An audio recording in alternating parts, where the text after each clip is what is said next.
right, thanks. Everybody can hear me? So I've never actually, this is very different from any presentation I've ever given before. So two things. I hope, one, it doesn't suck, and two, I hope that somebody gets something useful out of it. My son is just about 12, and he likes dad jokes. I've always hated puns. I think they're annoying as hell, but he likes them, and so I've been opening up. He gave me these emergency dad joke cards, and so I open up every meeting that I do with a dad joke. So if you appreciate it, great. If not, too bad. I'm up here talking. So did you guys hear about the kidnapping at school recently? Don't worry about it. He woke up. So anyways, you're welcome. So just a little bit about me. BA in biochemistry from Ithaca College back in New York, master's in chemistry from Bucknell, and then came out here to do my PhD in chemistry at the University of Utah, and you guys haven't been able to get rid of me since. So I was at a company, another spin out of the university called Echelon Biosciences from 2002 to 2015, and then I joined Curza, and I've been there so it's actually 10 years almost to the day. And so this is basically, I'm going to go through kind of like how we have built Curza, which required some pivoting for better or for worse, and we can have a discussion afterwards if they were the right pivots or not.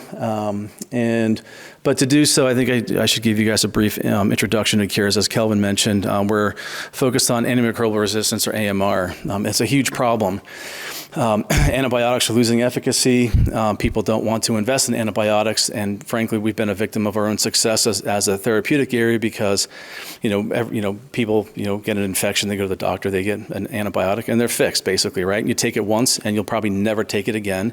And drug companies generally want chronic diseases. So you look at I think the GLP-1s were mentioned earlier. That's a perfect example. Insulin, another perfect example.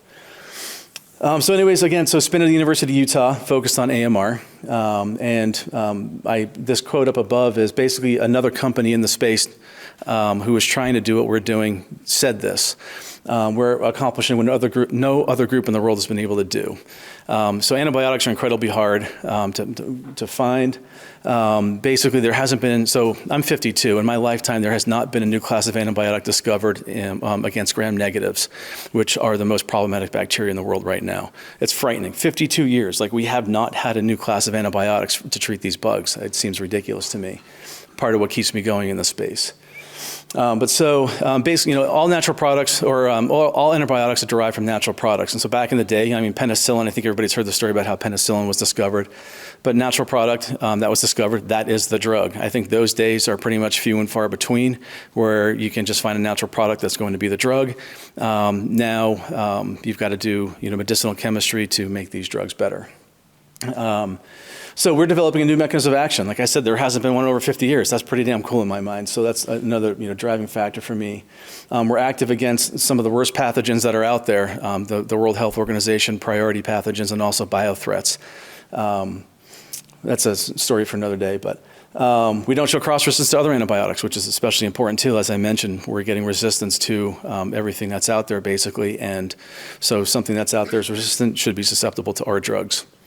We've got a number of clinical indications, and importantly, we're targeting protein production. Carson earlier was talking about producing proteins. Well, ribosomes produce proteins, and so they're in every organism on the planet. You need to, if you're going to try and inhibit bacteria's protein synthesis, you don't want to hit humans, and so we don't do that. Other drugs do, and so we think that's going to confer an advantage. Kind of going off of what Kelvin highlighted initially was that, AMR is a crisis. It's one of the World Health Organization's top 10 global threats. It's a $34 billion global market. Sounds pretty damn big, right? 5 million deaths per year worldwide. I already said this gram-negative thing. And even in the U.S., it's a problem. Almost 3,000 infections a year and almost 200,000 deaths a year in the U.S. alone due to antibiotic resistance infections. Billions of dollars in healthcare costs, both direct and indirect. Again, seemingly a huge market. But again, antibiotics are losing efficacy, and they're the cornerstone of modern medicine. Hell, just this week, I know of 3 people that went in for knee replacements. those procedures are going to become life-threatening. I mean, my father-in-law, 10 years ago had a knee replaced. He was on antibiotics for a year because he had an infection. I mean, that stuff is going to be happening all the time. C-sections. I mean, Utah's the youngest state in the country. I mean, a lot of births by C-section. People, like, mothers are going to be at risk, just trying to deliver their baby. That's frightening as hell to me. And then so two things like recent stats. So 20% of COVID-19 patients, when they were admitted to the hospital, they didn't die from COVID. They died from secondary bacterial infections that they got. So it wasn't COVID that killed them, it was the bacteria. And in a similar vein, there was a recent study that was published last year, so a myeloma study, where patients were treated. It was 7,600 patients treated with a CAR T therapy. CAR T it's $500,000 per patient to treat a patient with CAR T. 51% of the 564 deaths were due to infections. So you're talking $150 million right there that was spent on a drug to treat cancer that it didn't matter because they died of infection anyway. I mean, it's these types of things people are starting to recognize. And so antibiotics, I think, hopefully will become in vogue again. And AMR is potentially the next pandemic. We got really lucky with COVID. That came on the backbone of like 20 years of prior research. As I mentioned, we don't have any new classes of antibiotics. And we can be that, but we're 10 years away from FDA approval, basically. So hopefully we don't have a bacterial pandemic. And so here I'm going to go through a case study on how we pivoted and built Curza. So as I mentioned, antibiotic discovery and development it's long been challenging, but we're hoping to make a difference. Big Pharma's largely abandoned it, like early stage development. However, they are interested in acquiring assets like Curza when they've been quote unquote de-risked. And so because, there are fewer and fewer players in the space, they can be picky, they can wait until they find almost, that ruby slipper. And so funding is difficult, which requires creativity and hence the pivoting or the need to pivot. So I'm going to start in 2013 when Curza was founded. We were founded as an anti-biofilm antibiotic company. And that doesn't mean anything to most people here, I think, but basically bacteria, I'm going to keep it super simple and just keep it simple. So there are basically two ways that bacteria grow. That's called planktonic, which is how, I think any scientist in the room, anytime they've grown a bacterial culture, that's a planktonic culture. Then you also have biofilms. And a lot of times when you grow these planktonic cultures, you'll see like a film in there. That's a biofilm. Biofilms are one of the problems that you'll have on like medical devices and that kind of stuff. So it's a non-traditional. There is no FDA guidance on how to get an anti-biofilm claim through the FDA. And so we were able to raise seed capital, and then pharma interest was difficult, and follow-on funding was difficult. We also weren't able to secure non-dilutive funding for that program. So then fast forward about a year later, a natural product was discovered as a lead. As I mentioned, natural products are a great source of antibiotics. And this led to what I'm going to call scaffold 1. And this is a traditional approach. It's, it's targeting planktonic bacteria. And so basically investors know what this looks like. The FDA approval process, we all know what that looks like. And so it was a bit straightforward. So I joined Curza about a year later. And then we made our first pivot about a year later when we successfully secured our first SBIR grant award. So it was a phase 1 application for $600,000 over 2 years. And again, like I said, this was a traditional program which made it easier to sell to reviewers and the NIH. It's produced, and so this CZ02-188, that'll become relevant later, just as part of the story. I guess I could have just called it compound 1, but for my mind, it's easy to stick with the number. And so this funding, making this pivot, got $600,000, led to a Carbex award, which eventually led to Carbex funding, but then also, I guess I should have thought about this more, but led to 188. We also got an R01, so pivoting to a traditional approach where we were having a hard time raising funds. We, here in, 2 years, we secured almost $6 million in funding. That's pretty good. Then we got a Carbex award based on the 188 data. That added another $2.1 million that we got in basically 15 months. So we're starting to raise some money, non-dilutive funding. And then so one thing too I want to point out too when it comes to, so in all of these pivots, having like kind of de-risking things as much as you can, and so building relationships and so one of the things here that I really love about Salt Lake City, there's a lot of parallels to the antibiotic space where a real senior person in the antibiotic space describes the antibiotic space as the redheaded stepchildren of pharma, and I kind of feel the same way for like Utah and drug discovery has been viewed that way for a long time, and so because of that, we're really tight. We help each other out. And Kelvin knows this quote better than I do, and so I'll butcher it. But like Dave Beers has said, it's like what, we're not really we're not competitors. We may be working in the same space, but we're here to help each other out too. So it's if one of us is successful, we'll all be successful. And so I bring this up because now you have preclinical development services. And this is something anybody, if anybody's doing anything with antimicrobial work, this is an outstanding resource. It's free. You don't get funds from it, but they will actually run the studies for you, anywhere from discovery all the way through IND-enabling GLP toxicology studies. So building this network, we got, I've left my glasses at home, so I think this is about $100,000 worth of studies done. And this led to an investment from Novo Holdings. Speaking of GLP-1 inhibitors, Novo, everybody knows them now because they're raking in money hand over fist from Ozempic. They invested $5.25 million in Curza in July of 2019. So it seems like a pretty good pivot so far. So that's just what I'm saying there. And so here is, we discovered Scaffold 2 back in 2017. So going back a couple of years. Now Scaffold 2 has a much broader spectrum of activity than Scaffold 1, and that's actually where pharma is most interested in. But as I mentioned, pharma wants assets, particularly in antibiotics, de-risk, as they like to call it. I also like to call it moving goalposts as well, because one of the things is you talk to pharma, one pharma, they say, oh, we want you to do this. And it's like, oh, great, I got to run and go do this. Then you talk to another farmer and they say, I want you to do this. And it's like, oh, great, I got to do this. On and on this goes. And a friend of mine had a quote or a comment, within the last year where it's basically you've got to find your true north and stick to it. And that's not always easy to do.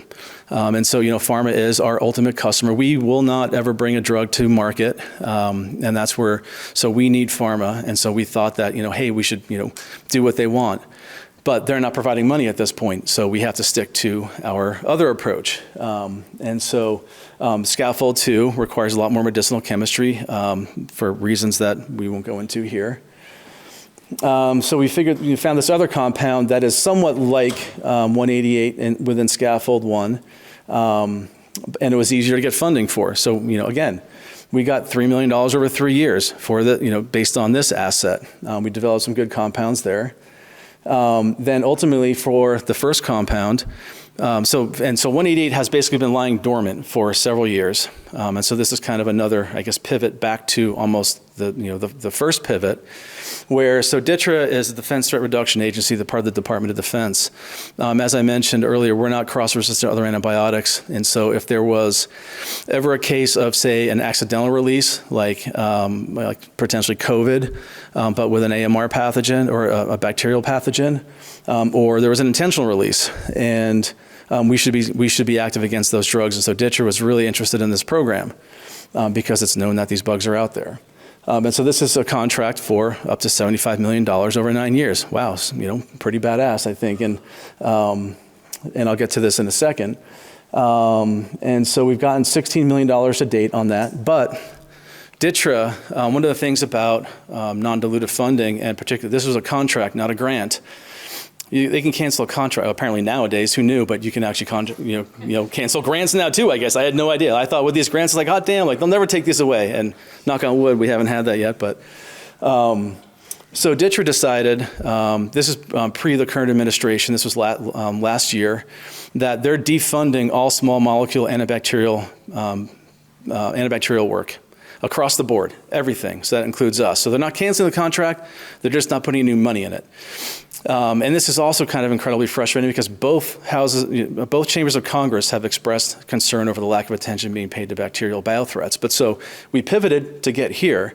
And again, keep in mind, in 2017, it's now 2025, right? Like we have been, not ignoring, but not really rapidly advancing Scaffold 2, which is where pharma is most interested and, potentially a license deal. But we have to keep, we've said for a long time in the antibiotic space, that's kind of a last man standing type thing. And also guerrilla warfare. And so, but it's like now it's like our tribes are kind of, banding together to try and, be the last group standing. But again, at the expense of maybe advancing something that could be more lucrative. And I forgot my glasses, so I can't remember what the hell I wrote here. But. Oh yeah, so biothreat pneumonia. And so the light at the end of the rainbow for this DITRA contract. And so the way this works is I presume everybody knows this, but just in case, to get a drug approved, you go, phase 1, phase 2 in humans, then phase 3.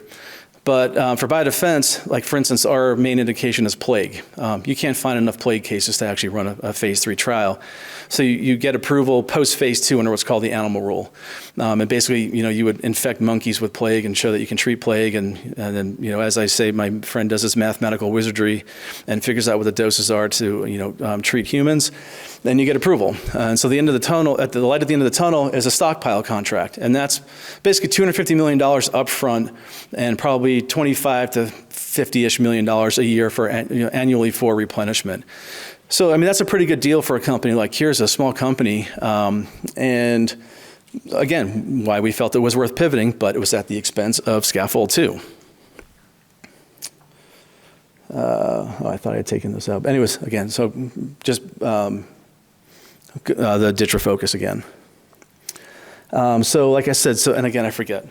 I can't see. So pivoting led to an additional about $20 million in non-dilutive funding, but we're still not, we're not close. So pharma's not interested so much in biodefense. They're still interested in Scaffold 2. And so again, we've raised, $20 million to date in non-dilutive funding with an additional $60 million pending if and when we can get this DITRA contract reactivated. But again, at the expense of pharma, at a pharma deal. And so was it the right thing to do? I mean, I think so, but I guess the future will tell. And so again, so the Scaffold 2 here. So fortunately now, knowing that DITRA was about to, kind of pull the rug out from under us, we started applying for new SBIRs around Scaffold 2. So now we're pivoting again to focus on what pharma's most interested in. And so now we have 2 new SBIRs, again, so $6 million over 6 years, and then another one for a third scaffold. So again, trying to, pivot again, and right, I guess those aren't so much pivoting, but pursuing multiple paths in parallel. And so why I think that it's probably been beneficial is that we have license discussions for 2 of our assets around Scaffold 1. We also are in discussion, we're in a collaboration that should lead to a license agreement with one of the world's largest animal health companies, and then also for Scaffold 2 with pharma. And so again, I mean, it's just kind of this is my story about how Curza has had to pivot to stay alive and hopefully produce something of value to the shareholders in the world. And I think that's everything. So.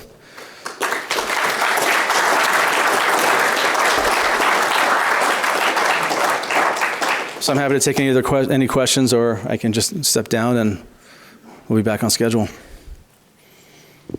Anybody have questions for Chad? Oh, in the very, very back, you're going to raise your hand and yell. I'll come over there. Okay, let me bring it back to you.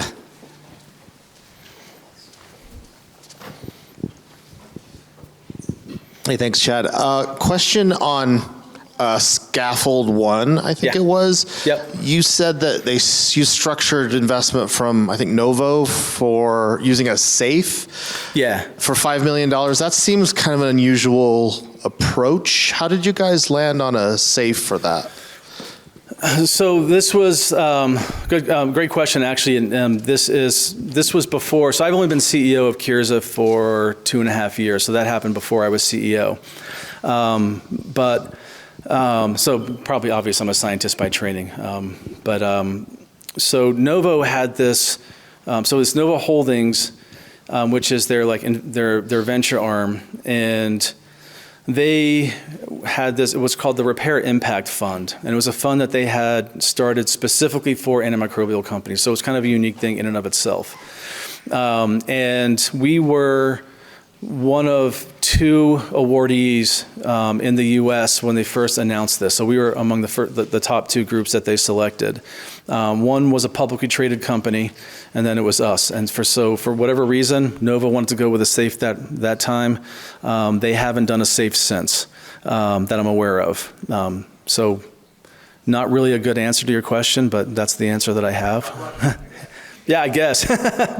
Well, yes and no. I mean, so from my perspective now, too, what I've learned over the last few years is that, so they're not equity holders in the company at this point because they still haven't converted yet. But having Novo as, a shareholder in the company, I think, they would be more active in trying to help us raise funding.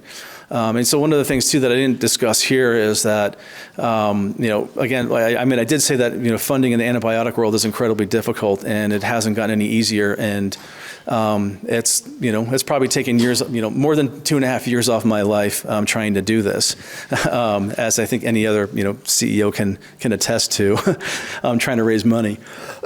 But had they converted, that might have, inspired other people to come in potentially. So yes and no. Lucky maybe. We talked about fit earlier. It was probably a good fit. Yeah. And it has taken years off of your life. Most people don't know Chad's actually only 25 years old. Exactly. That's right. Yeah. My nickname in college was Doogie because I was like 12. I'm dating myself there, actually, so I guess they know I'm full of shit. And one of the other things, too, Kelvin, actually, that's a great point about fit, is so one of these companies that I'm talking to about licensing some of our assets, or one of our assets at this point, they are also potentially interested in acquiring Curza. It's also, again, because it's a small community, I'm friends with everybody in this company. The CEO is one of my closest friends.